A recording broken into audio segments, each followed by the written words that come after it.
This is hell. Comrade is not a word you hear much in the U.S., which is too bad because there's no other word quite like it in describing how we relate to one another.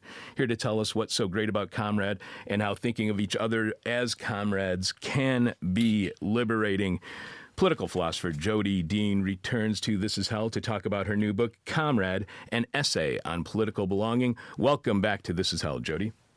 Thanks so much. Jodi is professor of political science at Hobart and William Smith Colleges. You can follow her on Twitter at Jodi7768, and you can find her writing at jdeanicite.typepad.com. The book starts with a chapter, and then you go into this at length at the end of the chapter, but it starts with a chapter entitled From Allies to Comrades.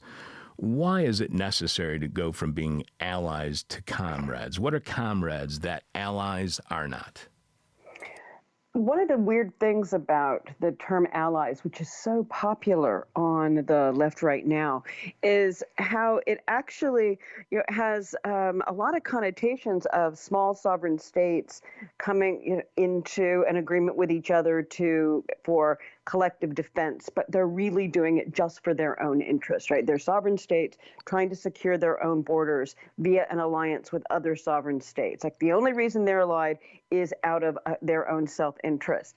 And it seems to me that the problem with allies that we see these days is that it has the exact same form, right? It's separate groups wanting to protect their own interests, separate identity-defined groups, wanting to shore up their own borders, their own boundaries, and and get others to help them secure their self-interest.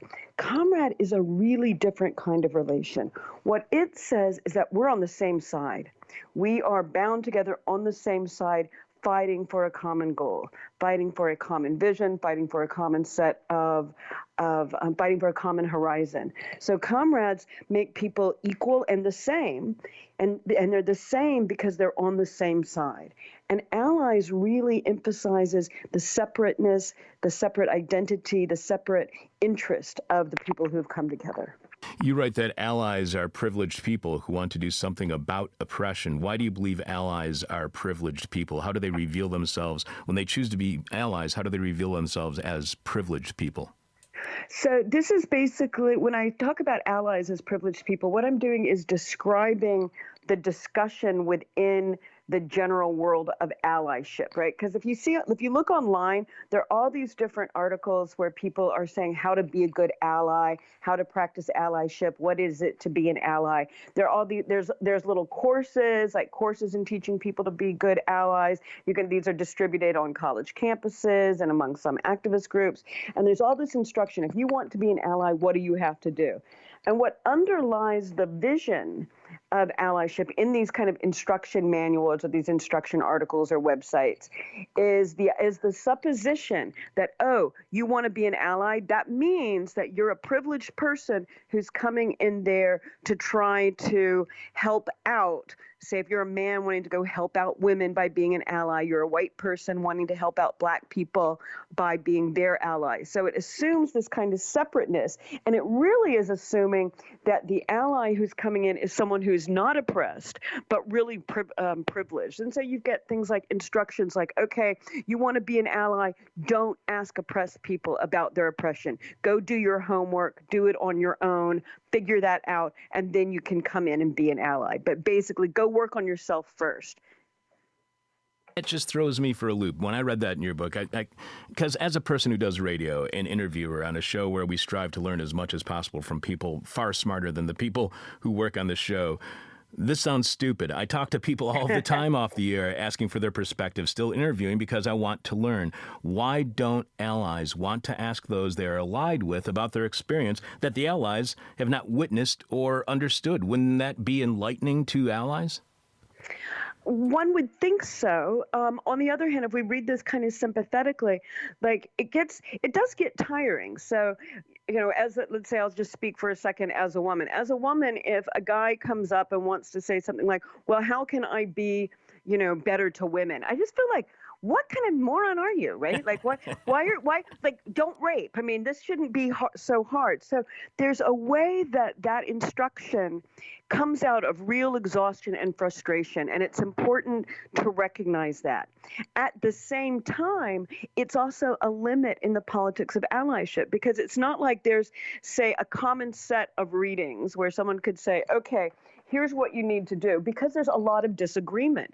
But the whole ally debate doesn't look at that, or not debate, the whole ally, lexicon of instruction of how to be a good one doesn't look at that. It just assumes that there's this kind of interior attitude that you can get correctly. But in fact, it's actually impossible, because no matter what, you get involved in these kind of cycles as you're not a good enough ally. You're always going to be oppressing. You don't understand. And one of the reasons that that's the case is there's not a supposition to begin with of a shared politics or a shared political line or a shared goal. There's a supposition of primary separateness. And you have to come and help me, not we're all in this to fight together for a better future. You write that allies don't want to imagine themselves as homophobic, racist, or sexist. Is being an ally an attempt to free allies of their guilt over homophobia, racism, and sexism? I think that's true, but we could also, again, be more sympathetic to allies and say they really don't want to be bad people, but they've got the kind of wrong idea of politics, right? Politics isn't about being a good person. It's about fighting for, I would say it's fighting for communism, or fighting for the struggles of the working class and the oppressed. But within the ally world of suppositions, the idea is that, oh, I need to be a good person. I need to change myself. I need to work on myself first, and then I can help out, right? So it's much more of a kind of moralism, a personal self-help guide to feeling better. Oh, and the other thing that makes the ally stuff, in addition to these kind of individual suppositions that if I change my attitude, I'm making a massive political intervention. The other thing that comes about this is there's this sense of immediacy, right? Like, oh, I have to be a better person right now to make political change. And that's a problem, because politics requires building organizations and fighting the long fight. It's not something that happens immediately. But when it's reduced to these kind of attitudes, like, is my attitude correct? Then it all gets sucked into this kind of world of new media communicative capitalism immediacy. You write allyship is a matter of the self, of what the self acknowledges, of the individual who stands alone, and of this single individual taking on a struggle that properly belongs to another.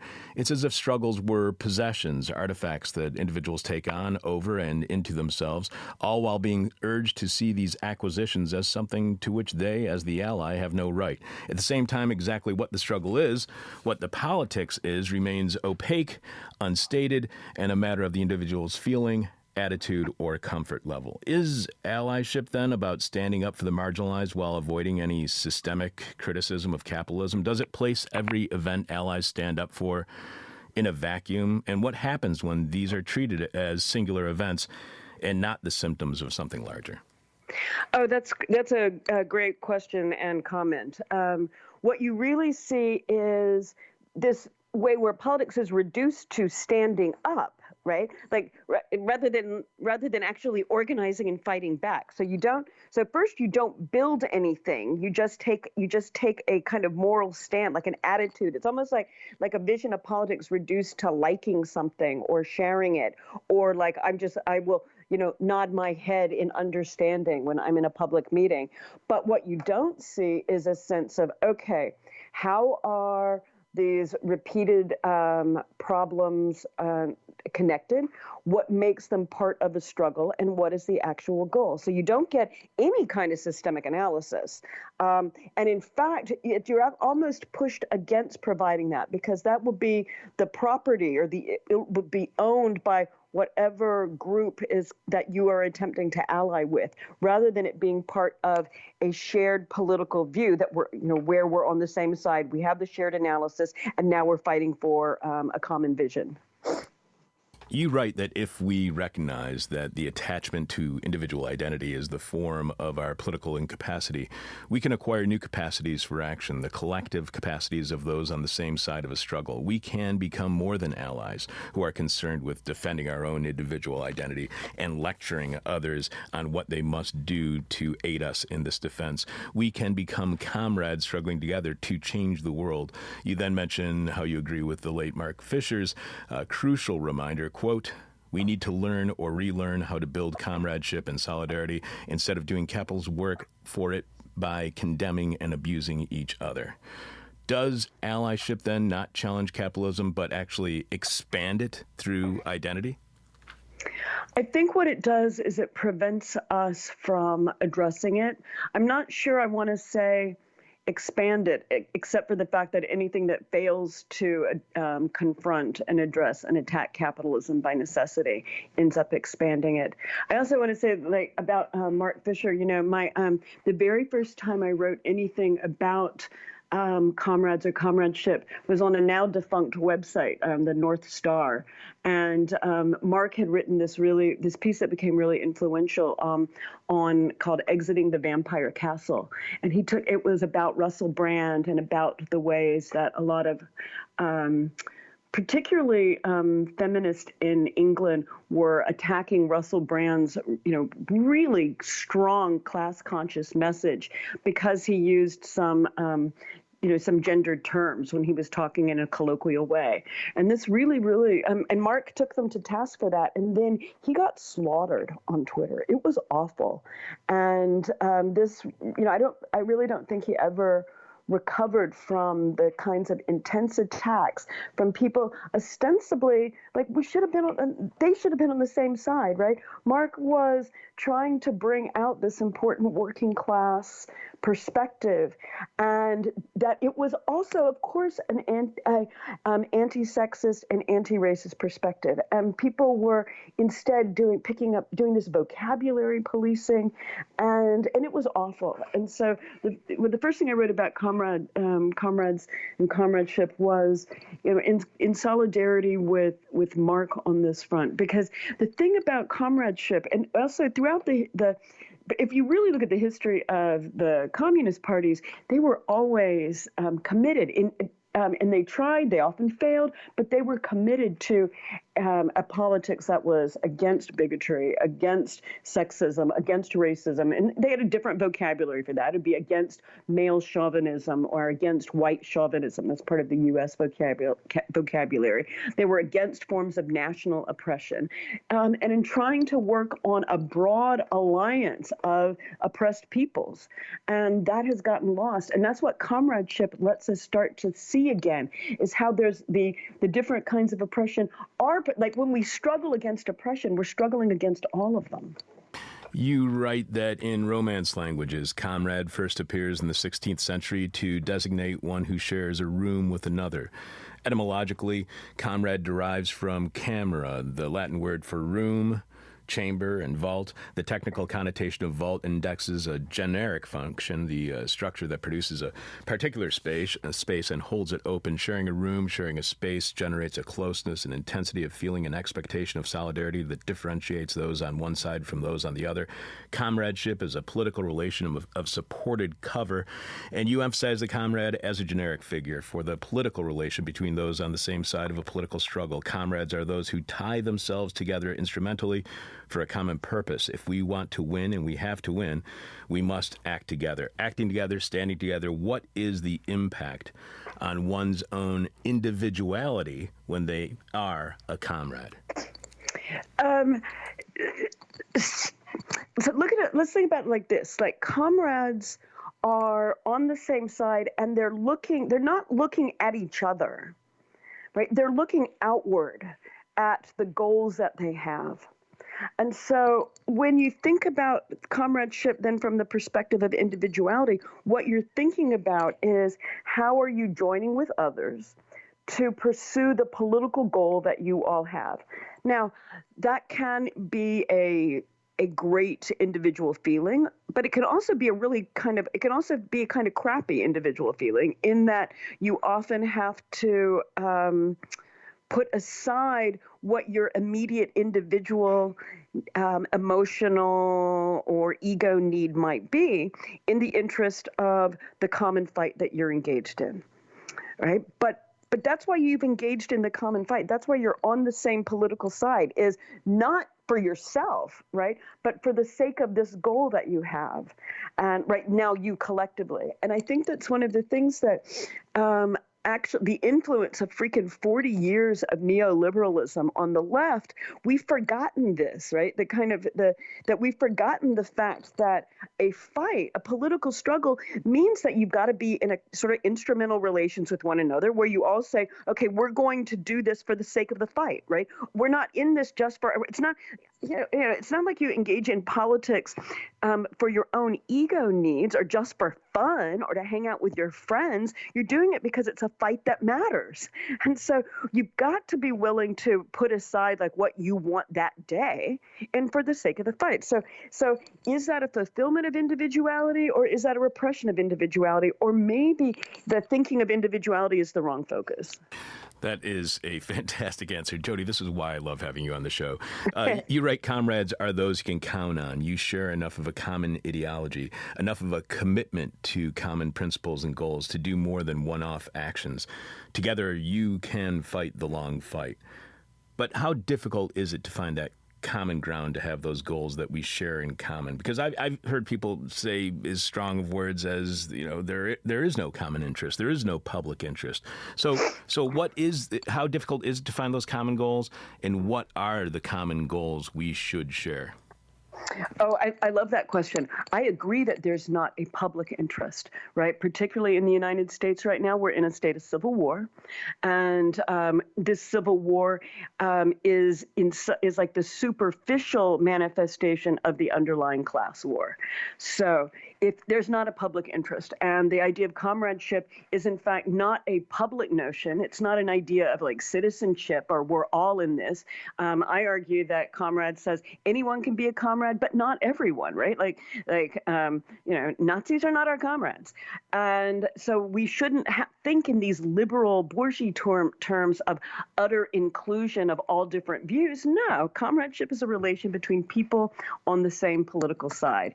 Now, how do you find that side? Well, for some of us, that means being in a political party, right? We join a political party, particularly a revolutionary party, most of which are very small, because that party we know has the set of commitments and principles that name our politics. For others of us, we might be, say, unaffiliated, but have a strong sense of what our politics are. And then we need to be able to expect something from people who share our politics, right? It's not just a kind of, in general, we kind of agree. It's like if we have the same politics, then we should expect that we're not going to stab each other in the back. We're not going to do kind of public eviscerations for minor things. That comradeship's a relation of shared expectation of those on the same political side. And those expectations don't extend to everyone, right? Like just because 5,000 people on Facebook doesn't make them your comrades. So how much does social media, how much does the social industry, how much does that undermine comradeship? I like that question. That's really interesting. I think if we've got to look at it in a double way, I think it can both undermine it and help it. It undermines it to the extent that it creates this illusion, right? Like the illusion of left book that was just a kind of bizarre set of attacks on where people are just attacking each other, and it was totally demoralizing.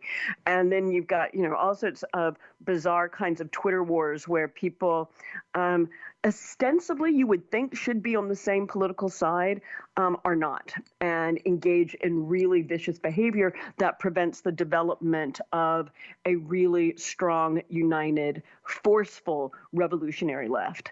On the other hand, when parties and groups can achieve a degree of unity and solidarity and get their messages out and start to model a better mode of political unity and comradeship, then it can be a source of strength. But it's not going to, we won't go far as a left until we're able to kind of put aside, like, oh, I need to get my hot take in there in this individualistic way and start to see, no.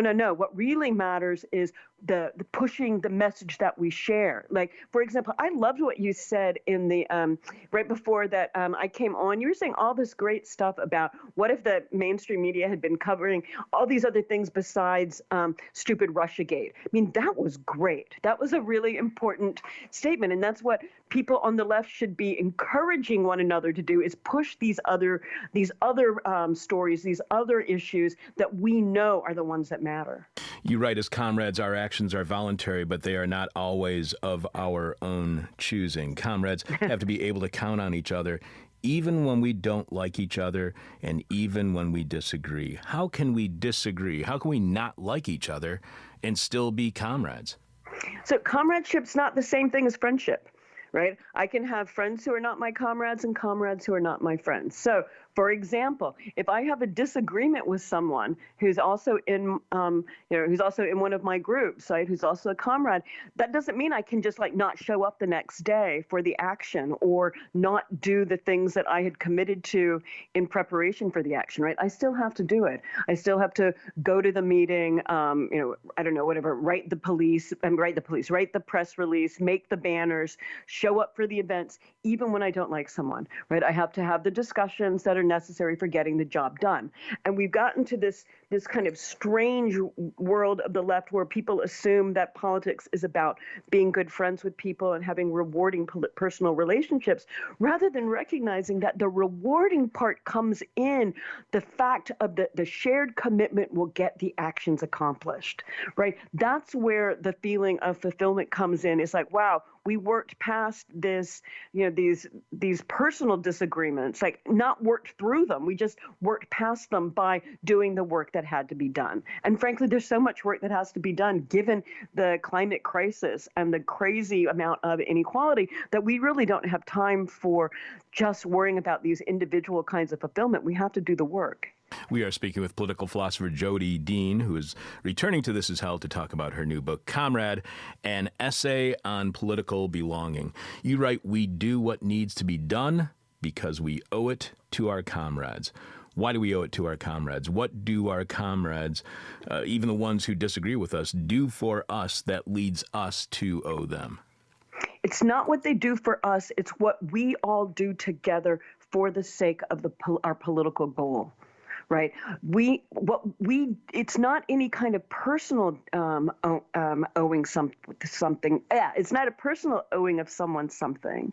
It's the expectation that we have to have in order to operate as a political organization or a political grouping or a political party. So we've got to fulfill the kind of expectations so it's like we have to be able to expect something from our comrades, right? And that expectation, though, it's not a personal one. It's a collective one. We have to expect that, let's look at it the standpoint that if we've agreed at an action that we're all going to lie down in the street and we will resist arrest, we have to expect that that's what everyone will do. Right? It can't be the case that then half the people get up as soon as the police came, right? Because then it makes the action fall apart. Like, we have to be able to expect if we all say, okay, we're doing a banner drop and it starts at 8 a.m., that everybody shows up at 8 a.m. because if they don't, we can't get the action done.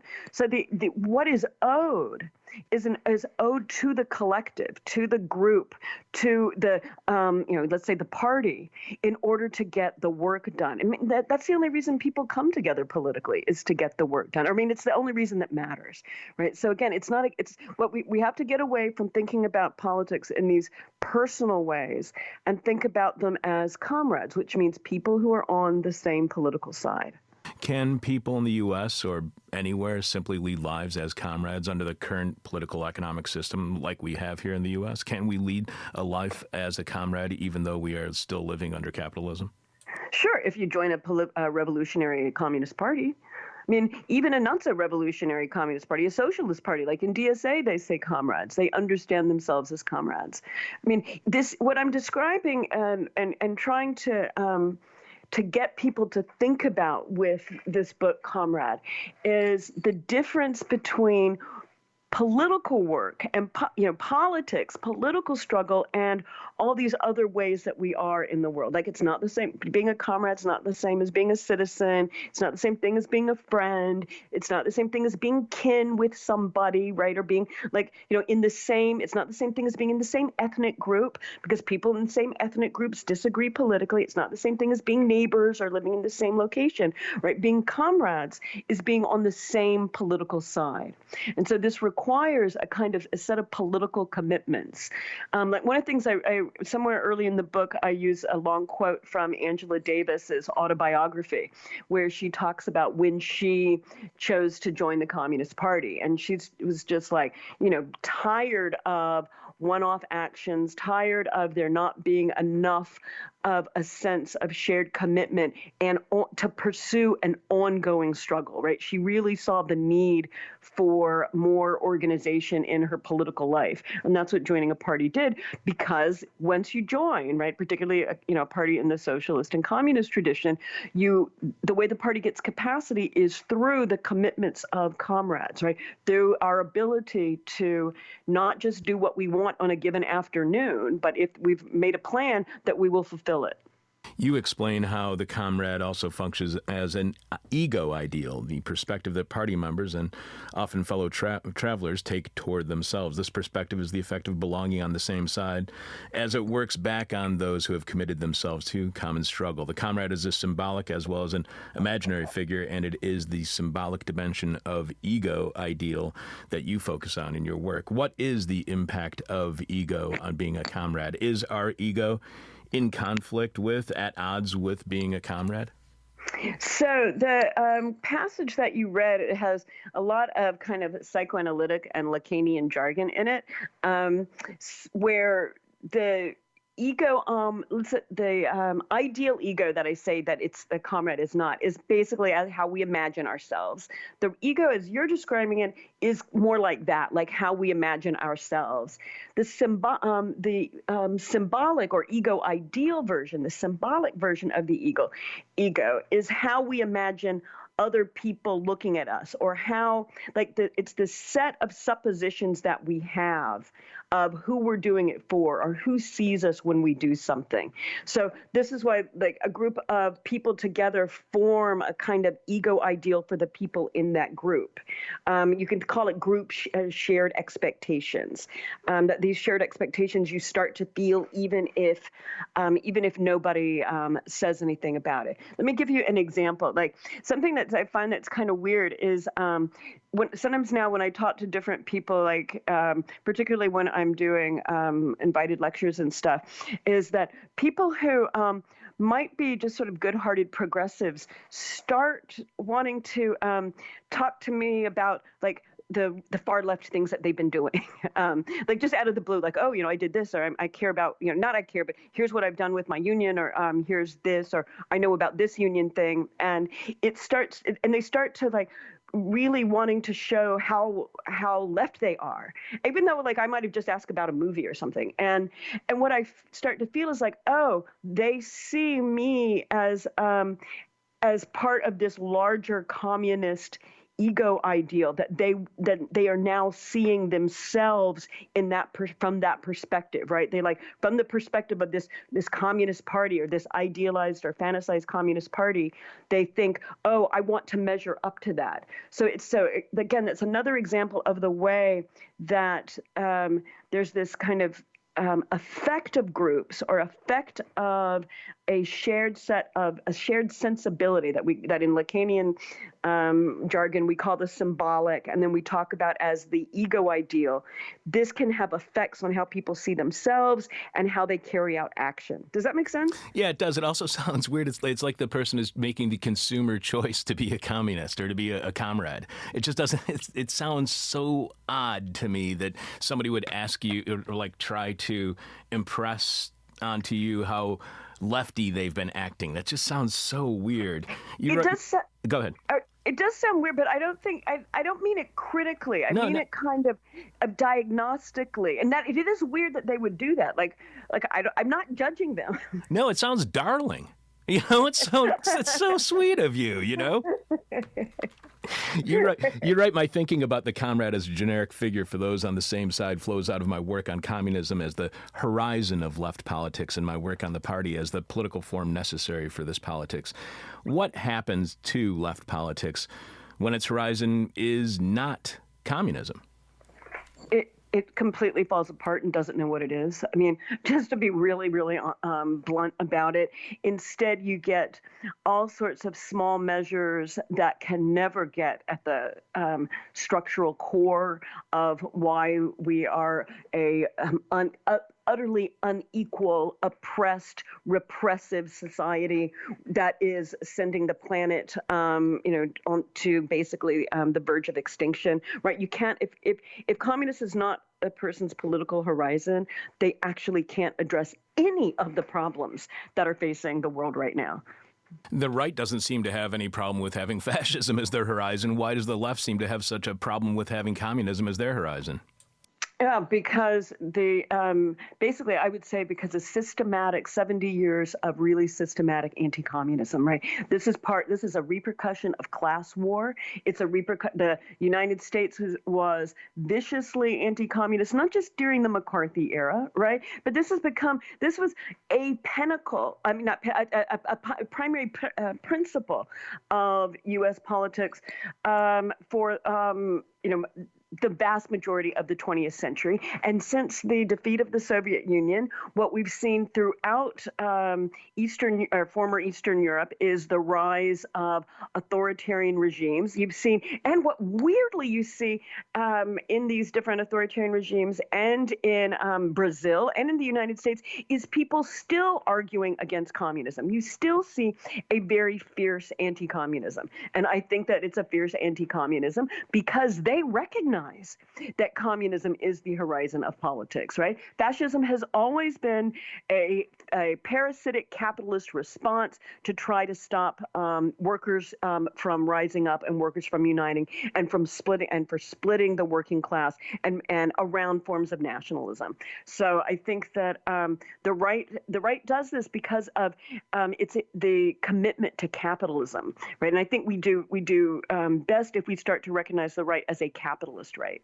You write to see our political horizon as communist is to highlight the emancipatory egalitarian struggle of the proletarianized against capitalist exploitation, that is, against the determination of life by market forces, by value, by the division of labor on the basis of sex and race, by imperialism, theorized by Lenin in terms of the dominance of monopoly and finance capital, and by neocolonialism, theorized by 20th century Ghanaian politician and revolutionary Kwame Nkrumah as the last stage of imperialism. If our lives are not to be determined by market forces, value, division of labor, imperialism, and neocolonialism, what would determine our lives as comrades?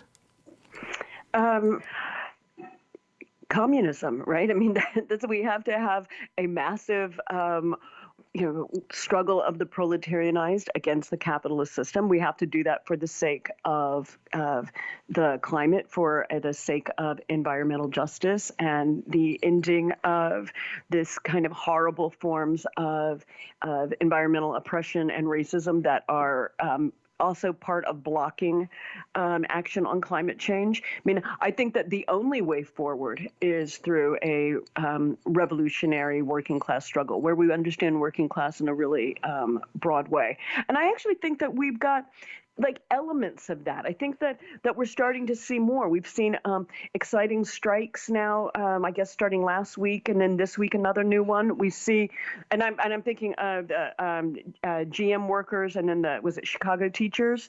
Both of these big strikes. I think we also see a new energy and intensification in the climate struggle.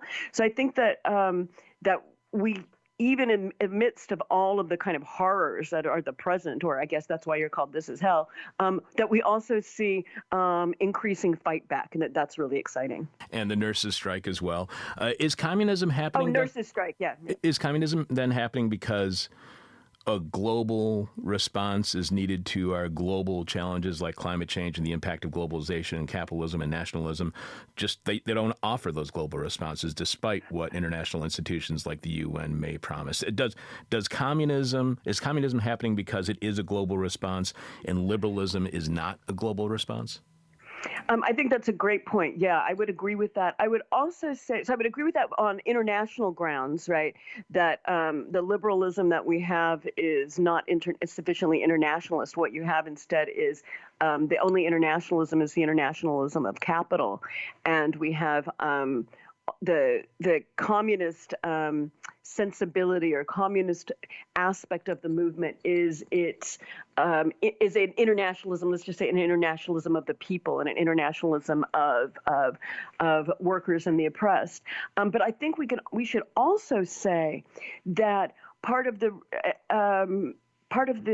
appeal of rising socialism in the U.S. and possibly communism is a different model, a different approach from the state, right? The recognition that the scale of the problems we confront cannot be addressed by small solutions, by local solutions, right? I mean, if we're going to say that we have to keep it in the ground, then we have to nationalize the oil and gas sector. If we want to say we have to redo the entire transportation system of the country, that doesn't happen through local solutions. That's a state down, massive, huge infrastructure solution. If we're going to say we have to have a brand new agricultural system, even as we break up massive agricultural farms, we have to still do that from the top down. And so there's a way, and this part of the necessity of a communist approach isn't necessarily accepted by everyone on the left, right? There are a lot of people in the climate movement who are interested in local solutions, but to actually make a difference, right? You can't just have like in Geneva, New York, we can't have a solution to the oil and gas crisis because we're a town of 12,000. Like locality in this score just makes no sense. The scale of the problem requires enormous scale to be addressed. You write, communism is also the name for the positive alternative to capitalism's permanent and expanding exploitation, crisis, and immiseration, the name of a system of production based on meeting social needs, from each according to ability to each according to need, to paraphrase Marx's famous slogan, in a way that is collectively determined and carried out by the producers. Now, I might be wrong. Actually, I'm betting that I am. But it would seem to me that for this to happen, people would have to be good toward one another. How possible is communism if it depends on human beings actually treating each other well? I want to take the question in a different way, right? Like, what if we take the question from the standpoint of how do you get enough people to join the fight? Right? Because really, honestly, like radical change in a system only requires about 20% of the people, right? So I'm more interested in the revolutionary struggle. I think that we start to become, like defeatist if we posit everybody has to be good for a system to work, right? Instead, what we need to think of from the standpoint of the left is the fight and the struggle and the development of the political will, right? And then as I actually do think that you become better as you work in groups. I think that because it sort of sucks, because you don't get to do what you want all the time, you actually end up having to be a more decent person. And doing the fight, that helps change us. So I think that we need to focus not on some kind of, what's going to happen after the revolution if we haven't even done the strong work to get there. You write about a positive dimension of communism that attends to social relations, to how people treat each other, animals, things, and the world around them. Building communism entails more than resistance and riot. It requires the emancipated, egalitarian organization of collective life. How much does that emancipated, egalitarian organization of collective life allow for dissent, political dissent? And for that matter, how much do the determinations of the market today, does capitalism allow for political dissent? Yeah, right. That's fair. I mean, it's actually not easy for political dissent to register in our capitalist world, right? And one of the weird things is that in some ways it can be present, but it doesn't register because it gets drowned out by all of the, the stupid commercials and stupid messages that are, that we drown in, that are given from large scale corporations. I mean, and not to mention the kind of we still have effects of capitalist media monopoly. I heard recently that ABC News has given Bernie Sanders all of 7 minutes since his campaign began, which is just insane. Anyway, but the other part of your question, though, is around this kind of emancipatory egalitarian dimension of comradeship. And I want to specify there that in that part of the book, I'm trying to draw out the utopian dimension of the term comrade that we get really from the Bolsheviks. We see Alexandra Kollontai really describing comradeship in these wonderful lyrical ways. We see Maxim Gorky describing comradeship as a word that can change the world.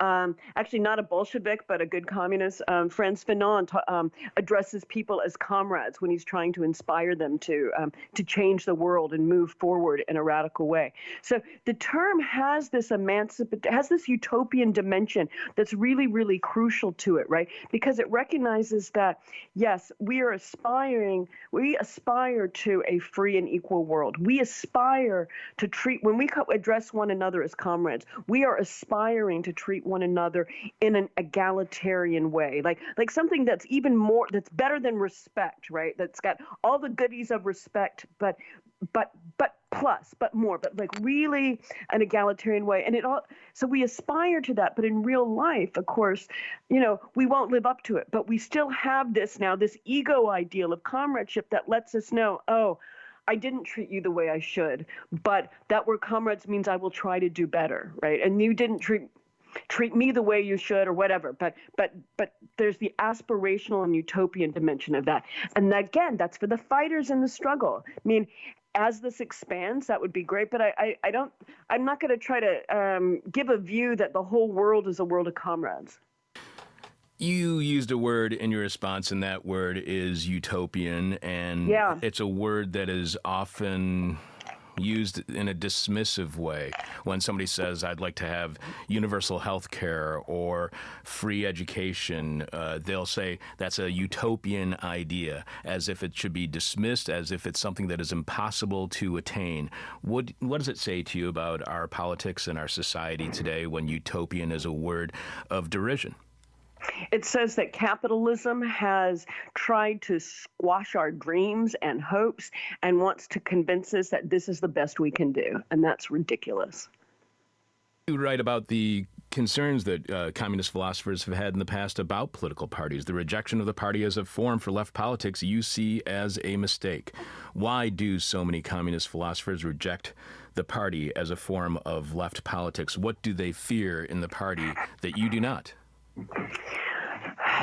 So there were some real historical reasons for European thinkers to, in the 20th century, to want to distance themselves from some of the communist parties that were ruling or that were participating in government, that were mass electoral parties. Some of them did become overly bureaucratic and controlling and started to lose their way. So that's one reason, right? The kind of sense that these parties were just desiccated bureaucracies. Another reason is that for all sorts of complicated historical reasons, there were, real excesses by ruling communist parties as they tried to build communism under, really terrible and inopportune conditions, and conditions that will always be kind of inopportune. It will always be hard. And for many people, the sacrifices made and inflicted were too great. Other intellectuals today think that the party form just doesn't fit into the kinds of network societies that we have, that the party form corresponded to more of a Fordist form of economy with strong unions, and it doesn't correspond to a society where where there are very few private sector unions. And I'm thinking of the U.S. and people's relation to work is really different from, say, the kind of classic industrial model. So those. Oh, yeah. You wanted to say something? No, go ahead. Okay, so those are some of the primary arguments that some intellectuals have against the party. And my response is, can't we learn from history not to kill our comrades when we disagree? I think that answer's got to be yes. Second, I think that as the party form emerges in the 19th century, it emerges not in a context of Fordist production, but a context of widespread fragmentation.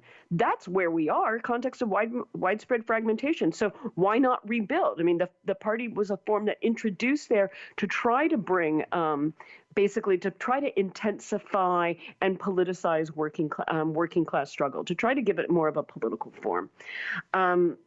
So I think that the fragmented conditions that we're in are actually relevant to the present. I also think, finally, we do not have a political form that's capable of taking on capital in the state and winning. That's not the party, right? Instead, what we've had, and with this left abandonment of the party for like the last 40 years, what we have are kind of movements that ebb and flow and fragmented one-offs. But none of these has been successful in obviously bringing down capitalism or changing or seizing the state or changing the state. Instead, things have gotten substantially worse, more repressive, more economically unequal, and now we've got to do something else. And I just want to make sure that everybody understands we are just scratching the surface of even the first chapter in her book. This is an amazing book. We've been speaking with Jodi Dean. She is the author of Comrade, an essay on political belonging. I've got a couple more questions for you. You mentioned the famous German jurist Carl Schmitt, a Nazi, famously characterizing liberalism as replacing politics with ethics and economics. It's as if politics can be replaced by some algorithm. What happens when economics and ethics replaces politics? Why can't technocrats keep working and molding that algorithm, constantly adapting it to any given situation to bring about what liberals want, which I assume is freedom, justice, and democracy, maybe? So I actually don't assume that liberals want freedom, justice, and democracy. I think that liberals want private property and social order, and that it is possible for technocrats to help liberals in securing private property and social order. And then that lets us know that what we've now occluded or excluded or erased from our view is politics as a fight, political antagonism, the working class. Right. So what happens with this, view of liberalism as like ethics and economics is that you don't see class struggle. That's the Schmittian point, is this, erasure of the political. And so it can happen, but it's a form of the repression of politics. We have been speaking with political philosopher Jodi Dean, who has returned to This Is Hell to talk about her new book, Comrade, an essay on political belonging. Jodi has been on This Is Hell twice in the past. She was on most recently to talk about her preface to the new Pluto Books edition of the Communist Manifesto, titled The Manifesto of the Communist Party for Us, an idea whose time has come. And back in 2016, Jodi told us about her then just released book, Crowds and Party, How Do We Move from the Inert Mass to Organized Activists. You can find both of those interviews at our website, thisishell.com. You can follow Jodi on Twitter at Jodi7768 and find her writing at jdean, then ICITE.typepad.com. One last question for you, Jodi, and as we do with all of our guests, it's question from hell, the question we hate to ask. No. You might hate to answer. Our audience is going to hate your response. And as me being part of your audience, I think I'm going to personally hate your response because, oh my God, Jodi, I think I might be accidentally a comrade. So you have to tell me if I have been acting like a comrade without even intending or noticing that I am. While I was reading your book, I suddenly realized that my deeply held belief that the airwaves are the public's, and therefore what you do on air should be in the public service, which at times has led us to cover topics that I wasn't all that excited to read or talk about, but we've done it because we believed it is a topic that would be in the public's service. To what extent is acting in the public service and doing something you may not otherwise do, but you do it for the public? To what degree is that being a comrade? And to what degree am I acting as a comrade on this radio show? And if I'm not, that's okay by me. Oh, God. If I really answer, let me answer first the way I want to, and then I'll answer it the way I should. Okay. So the way I want to is, I think that the way you interview me is comradely, right? I feel like the way that I don't feel like you ask me really horrible gotcha questions that a right-wing person or an anti-communist person would ask. So I feel like the way you interact with me is comradely. Every time I see things that This Is Hell has covered, I feel like you cover them from the perspective of someone who's on the same side that I am. So it makes me feel like you are a comrade because I think of us as on the same side. And I don't see that side then as one that's committed to public service. I see it as a side that is fighting for a particular left politics. Now, you might think that that's in the public service, and I wouldn't want to to change that or anything. I mean, that's your view, but I would say what makes you comradely is the left commitment, not the public service commitment, because it doesn't seem to me to be a neutral or non-political set of commitments that you have. Wow. That was the most wonderful, thoughtful answer to the question from hell I think I've ever had on the show, Jody. I really appreciate it. This is why I have you on the show all the time. You know what? If I had my way, I would have you on for an interview for each of the other 4 or 5 chapters in your book, because it really is fantastic, and this is one of the most important books I've read in a long time. It really has had a huge impact on me and the way I view the world. So I can't thank you enough for being on our show, and I can't thank you enough for your writing. Your book, Comrade, is just fantastic. Oh, thanks. This has been really great. I've enjoyed it so much. So thank you so much. All right. Take care and enjoy the rest of your week. Okay, you too. Take care. Bye. You've been listening to a This Is Hell interview. For more interview hell and to support the show, visit thisishell.com.